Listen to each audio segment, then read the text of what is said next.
Big pass தமிழ்ல இப்ப கமருதீனோட அக்காவும், மாமாவும் பிக் பாஸ் வீட்டுக்குள்ள வந்துட்டு வெளியில போயிட்டாங்க. இவங்க கமருதீனுக்கு என்ன அட்வைஸ் பண்ணியிருக்கிறாங்க அப்படிங்கிறத பார்க்கலாம். நாம எதிர்பார்த்தது பார்வதியோட அம்மா வந்து பார்வதி கிட்ட ரொம்ப ரூடா நடந்துக்குவாங்க அப்படின்னு சொல்லி எதிர்பார்த்தோம். ஆனா அதுக்கு ஆப்போசிட்டா தான் நடந்துக்கிட்டாங்க. அவங்க ரொம்பவுமே வந்து பார்த்தீங்கன்னா, செட்டில்டா ரொம்ப காமா நடந்துக்கிட்டாங்க. எந்த விதமான யாரையுமே திட்டவே இல்ல. ஸோ எல்லாரையும் வந்து பார்த்தீங்கன்னா, நல்ல விதமா தான் பேசினாங்க. ஆனா, அதுக்கு ஆப்போசிட்டா வந்து பார்த்தீங்கன்னா, கமருதீனோட அக்காவும், மாமாவும் இருந்திருக்கிறாங்க.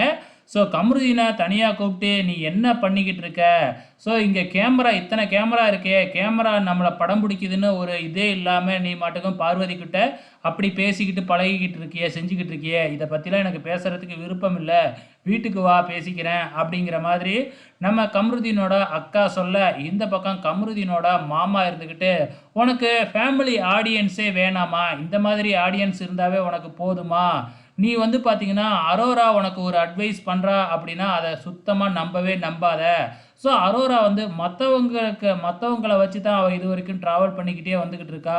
அதனால அரோரா சொல்றத எதையுமே நீ காதுல வாங்கிக்காத." அப்படிங்கிற மாதிரி வந்து பார்த்தீங்கன்னா, கமருதீனோட மாமா கமருதீனுக்கு அட்வைஸ் பண்ணியிருக்கிறாங்க.